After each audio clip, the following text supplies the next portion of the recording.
dual-wielded pistols, unlimited ammo, slow-motion shootouts, and more explosions than you can keep count. That's not an accident, that's John Woo. And one of the most unhinged examples of his style is 1997's Face Off, starring Nicolas Cage and John Travolta. Today, we're breaking down the guns that turned this movie into absolute mayhem, so let's get right into it. So right off the bat, of course, we have to cover what might be the coolest and most badass pair of handguns I think to ever be featured in a film. And those handguns are none other than Castor Troy's gold titanium, nitride plated, Springfield Armory M1911A1 V12s fitted with custom gold inlaid grips. If I ever get my hands on $1 million, I swear these are the first things I'm buying. So before we get all into the customizations done to this weapon for the film, let's just first talk about the base pistol itself. The Springfield Armory M1911A1 V12 is a full-size, factory-ported 45 ACP 1911, produced from the early 1990s up until around the early 2000s. It's essentially a hot rod 1911, a government-length pistol modified for reduced muzzle rise and faster follow-up shots. What the hell does V12 stand for, you might be asking yourself?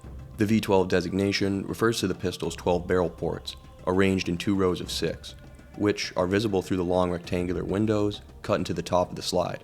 It's definitely one of the flashier factory 1911 variants Springfield has ever made, marketing it primarily to civilian shooters. Chambered for 45 ACP, the gun is semi-automatic while operating on a short recoil, lock breech tilting barrel, while either chambering 7 or 8 rounds depending on the magazine size. Among all the great features on this pistol, of course, what stands out the most on Castor's pair is the fact that they're coated in that unmistakable 24 karat light gold color, which couldn't be more of a perfect fit for Castor's personality. Unfortunately, it's not real 24 karat gold on the guns. What you're actually seeing on the outside of the handguns is a titanium nitride coating. This is a very common and favored material to make so-called gold guns for its incredibly scratch resistant, as well as its ability to not fade under heat, which is pretty crucial when firing Hollywood blanks. Castor's guns also have custom-made black grips, which are inlaid with golden dragons. Believe it or not, sources say that the dragon motifs were actually Cage's idea, being that he was born in 1964, which on the Chinese zodiac calendar is the year of the dragon. Although that could just be fan fiction, as Cage has never confirmed this in any interviews. Although, if you were already a fan of John Woo films before seeing Face Off, then the gold guns probably came as no surprise to you, as Mr. Woo is quite known to prioritize flair and aesthetic in his films, with stylized, graceful gunfights, dual wielding, and heavy slow motion use being many of his signatures. Of course, the twin guns themselves are also extremely symbolic to the character of Castor Troy. Normal guns just wouldn't fit for this twisted terrorist. Try terrorism for hire, we'll blow some shit up, it's more fun! Castor himself being a narcissist, theatrical, a showman, a criminal who wants to be seen, identical gold guns just checked off all the boxes needed for him to portray this to the audience just by looking at him. Both the characters Castor Troy and Sean Archer can be seen using these guns throughout the film, with some of the more iconic scenes being in the very beginning during the fight out on the runway, or later on when Dietrich's character gives Sean a new pair when he's posing as Castor. Definitely one of the much more interesting guns used in this film during the prison break scene in the movie would have to be the Ruger AC556, which can be seen used by some of the prison guards and most notably by Ivan's character once he picks one up. The Ruger AC556 is a select-fire, military and law enforcement version of the Ruger Mini 14, capable of semi-automatic, fully automatic, and on later variants 3-round burst. Mechanically, the rifle's design is inspired by the M1 Garand and the M14, with Ruger's original goal being to create a lighter, cheaper, and simpler rifle, a philosophy that ultimately led to the development of the Mini 14. By the 1970s, Ruger wanted a slice of the military contracts, police automatic rifle programs, and the foreign export market that had already been fattening the pockets of their competitors. With the M16 already dominating the US military at the time, Ruger tried to carve out their own niche, believing some agencies wanted things like traditional rifle styling, wood stocks, and a system based on the proven M14 and M1 Garand lineage. So, between 1978 and 79, Ruger officially created the AC556, built for military forces, law enforcement agencies, and government export contracts. Being a select-fire weapon, it was chambered for 5.56 by 45mm NATO using a gas-operated rotating bolt. Its standard barrel length is 18.5 inches, but a shorter 13-inch barrel was also available. Typically chambering either 5, 20, or 30-round box magazines, it had a decent rate of fire of about 700 to 900 rounds per minute. The AC556 would go on to see limited military and law enforcement use, mainly by foreign export markets, and some US police forces like SWAT or corrections officers, but not in the scale that Ruger was really hoping for. Unfortunately for them, compared to the M16, there were just too many shortcomings, such as being less accurate, less controllability in full auto, and overall just the AR-15 platform improving rapidly at the time, and by the late 80s had evolved far past the AC-556. Because of this, Ruger discontinued production of it around 1999 and shifted its focus mainly back to the Ruger Mini 14. And today, transferable AC-556 examples are rare, expensive, and highly collectible.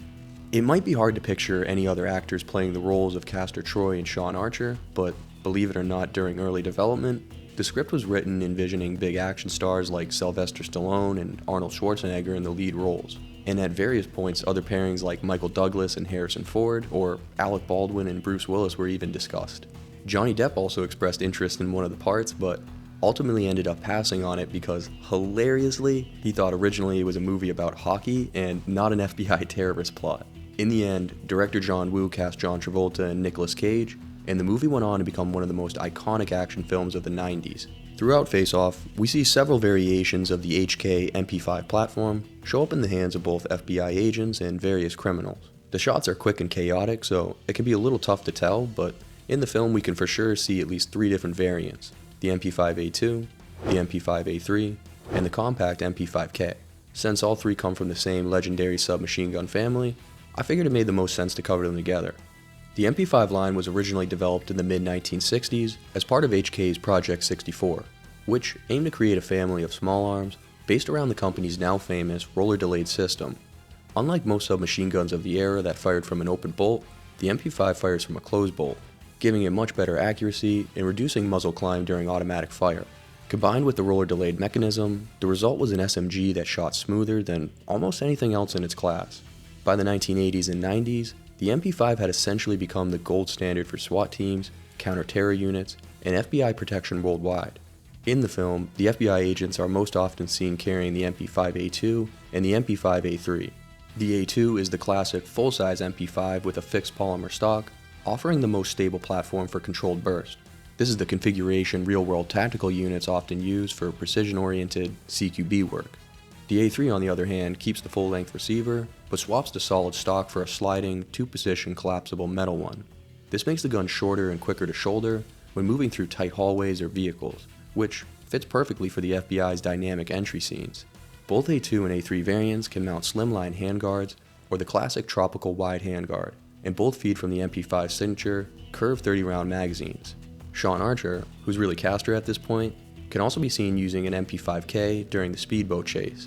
This version is much more compact, with a shorter barrel, no stock, and a vertical foregrip. It was purpose-built in the late 1970s for covert bodyguard teams. Basically the smallest package you could fit the MP5 system into, while still retaining controllability. The MP5K does give up some effective range and control in full auto, but in ultra-close quarters, its speed is unmatched. In the film, we get some great scenes of Castor using it one-handed during the speedboat chase at the end. All 3 MP5 variants in the movie share the same core performance traits: extremely soft recoil, a consistent and predictable trigger, and famously smooth full auto controllability, especially compared to older open bolt guns like the Uzi or the MAC-10. These qualities are exactly why the MP5 became one of the most influential and widely adopted submachine guns of the late 20th century, and why it shows up so frequently in action movies from the 80s and 90s. Even though Face Off doesn't linger on these guns as much as it does on Castor's Gold 1911s or the other more iconic weapons in the film, the MP5 family is still a major part of the movie's action language, a reflection of what real-world law enforcement and criminal organizations actually used in the era the film was made. Now, I know we've covered the full-size Uzi before on this channel, but I don't believe we've had the pleasure of covering its younger sibling, the Mini Uzi, which we could see Sean pick up off the ground and fire at Castor during the attack on Dietrich's house. The Mini Uzi is a scaled-down, faster-handling variant of the original Israeli Uzi, developed and produced by IMI, Israeli Military Industries. The original full-size Uzi, introduced in 1954, was a huge success, adopted by dozens of militaries worldwide.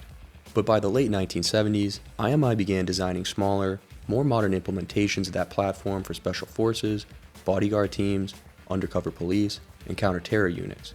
This led from the Uzi to the Mini Uzi, introduced in 1980, to the Micro Uzi, introduced in 1986. The Mini Uzi was the middle child, Smaller and faster than the original, but still large enough to control in full auto. Like the original Uzi, the Mini Uzi fires from an open bolt with a cyclic rate of about 900 to 950 rounds per minute. Chambering 9mm cartridges, it uses the same magazines as the full-size Uzi, but packs them into a much smaller package with folding metal stock. Real-world units loved it for its vehicle work and close-quarter ambushes, while Hollywood loved it for its aggressive muzzle climb and iconic silhouette. Now, one thing that always stood out to me for this film, especially the fact that it came out in the 90s, was the face-swapping plot. I mean, even in movies today, that would be considered somewhat risky, but in the 90s, basically every studio saw it as borderline insane. It was also seen as a massive risk, with executives worried audiences wouldn't take it seriously, or would just find it too weird. Even today in 2025, full facial transplants are extremely complex, risky, medically limited, and nowhere near swap your face with someone else and sound like them and fool everyone. Even the writers admitted they knew it was absurd, but they wanted it to be emotionally grounded and not based totally on scientific realism.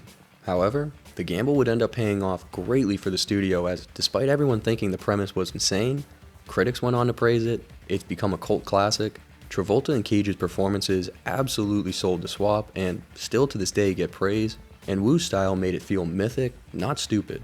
And again, today it's considered one of the most creative and original blockbusters of the 90s. With that said, your next question might be, who the hell came up with the idea for the script? And well, that one goes to the co-screenwriters, Mike Werb and Michael Collery, who have said that the core idea for Face Off, specifically the face surgery identity swap, was inspired by a real-life incident involving a mutual friend who suffered a serious hang gliding accident. The friend's face was badly injured, and surgeons had to remove, reconstruct, and reattach large sections of it, which got Werb and Collery thinking about extreme facial reconstruction as a dramatic plot device. Another cool SMG that can be seen wielded by Castor appears to be the Armscor BXP, which was a South African designed 9mm submachine gun built during the apartheid-era arms embargo when the country couldn't import weapons like the MP5. It uses a simple open bolt blowback system with a Uzi-style telescoping bolt, giving it a short profile and good reliability for police and security use. Its signature features include a front charging handle, a long ventilated barrel shroud, and a folding metal stock. Firing around 800 to 900 rounds per minute, the BXP became popular with South African police and private security units, and later showed up in Hollywood films because blank firing conversions were cheap and reliable.